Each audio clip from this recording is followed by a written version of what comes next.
Bueno, palabras del presidente Barack Obama, como muchas de las que se han hecho escuchar hoy, a favor de Nelson Mandela. Y para hablar de este tema vamos a conversar con Enrique Patterson. Él es periodista y analista político. Bienvenido, Enrique. Buenas noches.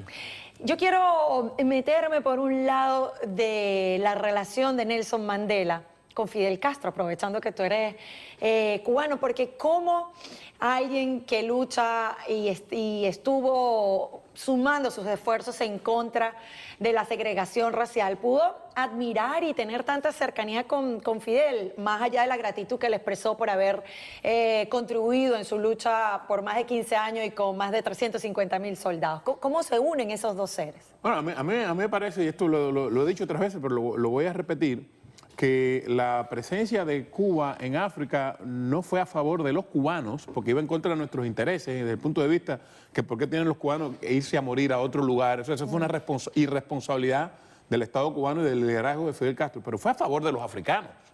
O sea, realmente ayudó a acabar el proceso de descolonización en África y ayudó a que Sudáfrica se convirtiera en el régimen democrático, abierto y respetuoso de los derechos humanos que Cuba no es.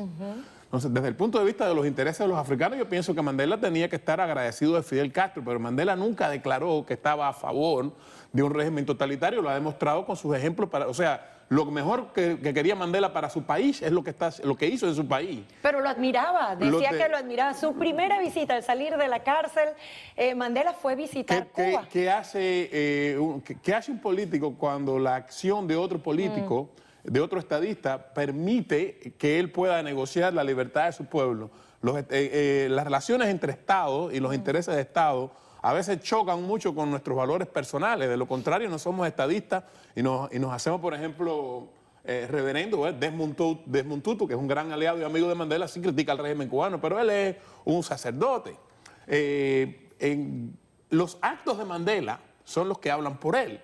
Y en ningún momento Mandela para su pueblo trató incluso de hacer algo parecido al desparpajo que ha hecho Fidel Castro con el suyo. Él internamente sabía, si tú eres un demócrata y sabes lo que quieres para tu país, él sabía lo que estaba pasando en Cuba, pero por un problema de las alianzas internacionales, realmente Cuba fue un buen aliado para Mandela y un político que no agradece los favores, realmente claro. Los intereses de Sudáfrica estaban ahí, yo eso lo puedo entender.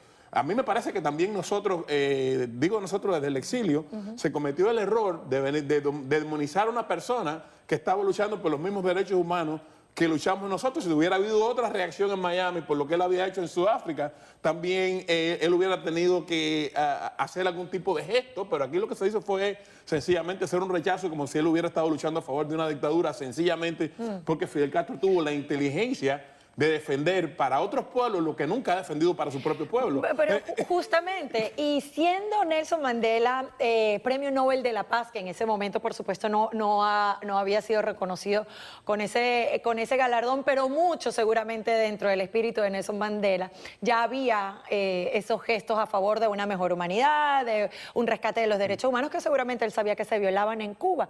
¿No había podido o habrá intentado, o sabes tú, haber tenido conversaciones en favor de rescatar eso que Fidel no hizo por Cuba, pero sí por los sudafricanos? Yo pienso que, o sea, a mí no me gusta especular sobre lo que piensan los demás, pero en los actos de Mandela se ve en qué cosa él creía.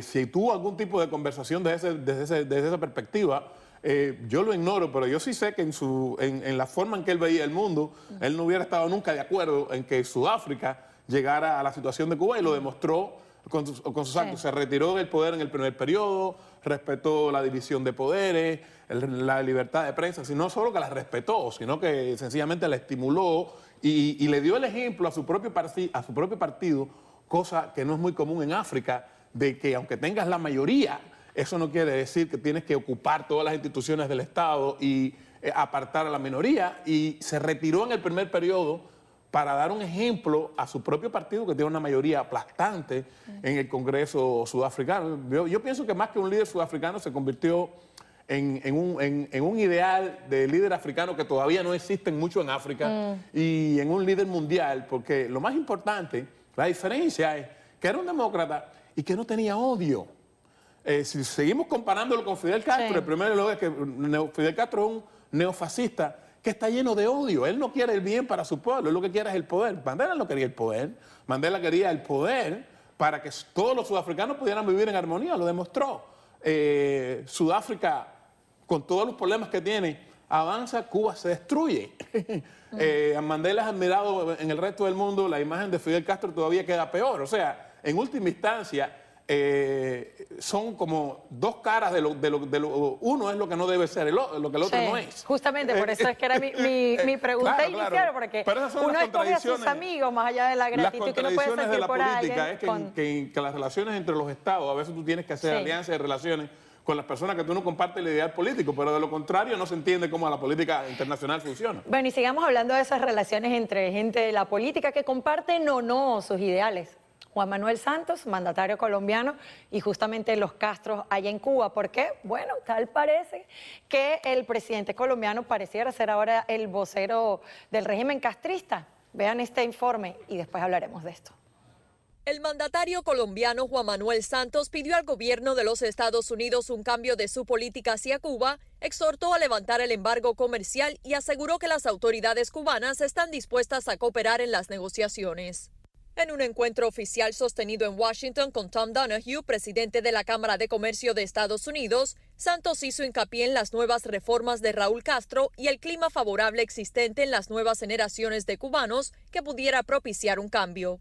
Estas declaraciones de Santos vienen precedidas de las conversaciones de paz con la guerrilla realizadas en La Habana, donde su gabinete tuvo contacto con las élites de poder del régimen castrista.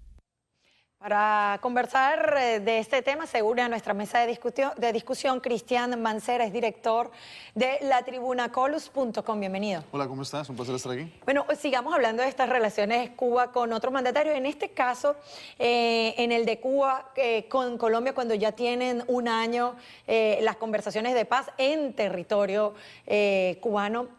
Es también una gratitud esta actitud que tiene Juan Manuel Santos al pedirle a Estados Unidos ya cesen, no el embargo, el bloqueo, como llaman desde Cuba. Bueno, lo que sucede en ese caso es que más bien es como un pago de un favor, ¿no? Cuba ha prestado, digamos, su territorio para el proceso de paz colombiano y creo que lo que sucede en este caso es que Juan Manuel Santos simplemente le está diciendo a Estados Unidos, mire, este país está ayudando en el proceso de paz colombiano, nos está ayudando con esta guerrilla de las FARC.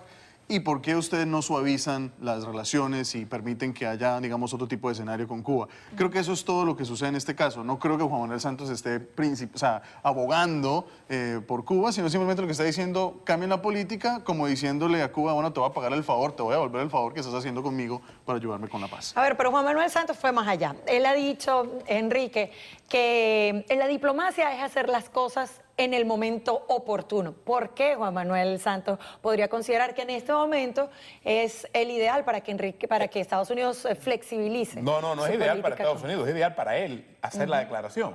Okay, a mí me parece, en primer lugar, Juan Manuel Santos es una persona muy preparada, es culto y creo que es un estadista de altos quilates. Él sabe que el levantamiento del embargo no es un problema del gobierno de los Estados Unidos. No es una decisión de la presidencia, eso es un problema de estar legislado en el Congreso. Podamos estar de acuerdo o no, él sabe que su declaración no va a hacer cambiar la opinión del Congreso, a no ser que ocurran eventos en Cuba que hagan que la legislación establecida al respecto cambie. Pero él lo dijo, se abrió la política de los Castro. Pero yo recuerdo cuando yo estaba en Cuba, que era profesor de la universidad, yo tenía compañeros de la universidad que eran enlaces de la guerrilla, que iban a Colombia a entrevistarse con los líderes de la FARC, a llevarle mensajes e instrucciones. Es decir, el gobierno cubano es responsable de esas grandes cantidades de muertes que ha habido en Colombia, porque Cuba entrenaba a esos guerrilleros y les daba refugio. Ahora, el gobierno cubano está ayudando a Santos a que la guerrilla y las conversaciones se están haciendo en La Habana. Esa declaración de Santos es muy oportuna para él, estoy de acuerdo con él, pagándole el favor al gobierno cubano, aunque él sabe que eso no va a tener el más mínimo efecto en el gobierno norteamericano, sí va a tener un efecto de pago de favor con relación al gobierno cubano. Es un problema de relaciones entre estados. Él sabe que eso no va a cambiar la política norteamericana de hoy a mañana. ¿Y así lo entiende y lo recibe el gobierno de Barack Obama? No le cae mal ese tipo de comentarios cuando Están Cuando se cansados sabe de oír que- ese No cae mal porque finalmente no fue Juan Manuel Santos el que planteó el tema en primer término, lo planteó fue el congresista Tom Donahue. Entonces, Pero fue una respuesta. sí, es una respuesta, pero pues al preguntarte eso, tú estás en un país, como es el caso de Cuba, estás negociando la paz, sea como sea, así los colombianos estemos de acuerdo o no con el proceso, Cuba ha sido un facilitador en ese proceso. Entonces, Juan Manuel Santos le hacen la pregunta y él responde finalmente lo que en ese momento para él, como lo manifestó, es el momento adecuado para decirlo. Y no es una exigencia, es simplemente diciéndole a Estados Unidos, bueno, pónganle cuidado a Cuba, que Cuba está facilitando. Y mira, para ir más allá, creo que los Castro han jugado las cartas muy bien en el sentido de que prestaron a Cuba como facilitador y si se logra cristalizar el proceso de paz colombiano, va a ser como un trofeo para decir, miren, nosotros le aportamos a la paz de este país y creo que estaban en deuda con el pueblo colombiano porque durante años también facilitaron la guerra en Colombia, ¿no? Y además, quería decir algo. Esto no solo lo ha dicho Santos. Los grandes aliados norteamericanos, hasta los ingleses, los alemanes, siempre han hablado de eso. O sea, la mayoría de los aliados norteamericanos, siempre con relación a la política de embargo hacia Cuba, se han pronunciado en contra. Ahora, pero ese comentario de Juan Manuel Santos aquí en la casa del gobierno de Barack Obama, ¿no está siendo también o tiene síntomas de seducción por el gobierno venezolano y su difunto mejor amigo Hugo Chávez? No creo, lo que pasa es que sea, como te digo, Colombia ha entrado en un proceso no de guerra frontal contra el terrorismo, sino de buscar que esas guerrillas que estaban debilitadas se normalicen. Entonces, Juan Manuel Santos, más allá de pagar un favor, también está buscando que las relaciones entre Estados Unidos y Cuba se normalicen, pero gracias a ese proceso de digamos que está ofreciendo Cuba de facilitar el proceso de paz. Pero no creo que Santos intervenga en la política exterior de Estados Unidos, simplemente le está diciendo a Barack, mira, Cuba está haciendo un trabajo interesante en el tema de la paz colombiana, es hora de suavizar las políticas, pero también tienen que venir de la mano de que Cuba también, pues, dé muestras de que está interesada en hacer un cambio. ¿No? Posiblemente haya hablado lo mismo allá, pero no lo haya hecho en público porque las conversaciones son allí. En un final a Cuba también se le ha dicho mucho que tiene que cambiar, o sea, se lo han dicho también sus amigos. Lo hacen. Pero Juan Manuel Santos lo dijo y justamente sí le dice, mira, diplomacia es hacer las cosas en el momento oportuno y ha dado muestras de cambio el gobierno de los Castro. No le está diciendo, oye, te está faltando diplomacia y mira cuánto ha cedido Raúl Yo Castro pienso en que su el gobierno de política. Barack Obama también ha hecho gestos hacia el gobierno cubano. ¿Cuántos más gestos vaya a hacer el gobierno de Barack Obama? También depende de los gestos que haga Cuba. Los gestos que está haciendo Cuba todavía son muy pequeños, son muy pocos. Y hay que entender una cosa. Cuba es un país, pero la nación cubana es transnacional. Es responsabilidad del régimen de los Castro haber convertido a Cuba en una nación transnacional cuyos ciudadanos también votan en los Estados Unidos e influyen en la política norteamericana. Mientras el gobierno cubano no permita que todos sus ciudadanos puedan expresarse políticamente en Cuba, le va a costar mucho trabajo que ese sector de los cubanos que viven fuera apoyen una apertura del gobierno norteamericano hacia Cuba. O sea, cuando Cuba se abra hacia su propia población y la oposición va a estar en condiciones de que el gobierno norteamericano también se abra a Cuba. Pero esa pelota le corresponde al gobierno cubano y esto es al margen de que yo esté a favor del embargo o no, que no estoy, ¿no? El problema es que realmente la mayor responsabilidad por haber creado este conflicto la tiene el gobierno cubano, al margen de que el embargo haya sido más erróneo o haya sido menos erróneo. Ese es el punto. El gobierno cubano no se abre lo suficiente hacia sus propios ciudadanos para que como nación le digamos a Estados Unidos, vamos a resolver nosotros estos problemas y ustedes levantan el embargo. No hemos llegado a ese punto. Bueno, justamente por eso. Y salió el vocero Juan Manuel Santos. No, son los intereses de Colombia. Nosotros lo que no podemos pretender es que Colombia defienda los intereses nuestros y no los de Colombia. Obvio. Él es presidente de Colombia para defender los intereses de Colombia. Hay que rescatar de que él, digamos, no va en una vocería, simplemente respondió una pregunta que le hizo el congresista Tom Donahue y finalmente Cuba, facilitando el proceso, le ha permitido a Santos hacer buscar una paz bueno, que todos hay quienes queremos. dicen dentro del propio gobierno de Santos que él está buscando también su premio Nobel de la Paz. Ahí se los dejo. Bueno, si logra la paz, bien merecido. Correcto. Bueno, gracias Enrique Patterson y Cristian Mancera por haber estado con nosotros. Amigos, ustedes no se vayan. Al regreso, incertidumbre en Venezuela por la falta de transparencia y el ventajismo oficialista en las elecciones del próximo domingo. Más adelante, el primer autovolador podría salir al mercado en unos 2 años. ¿Estamos listos para ello? Ya volvemos.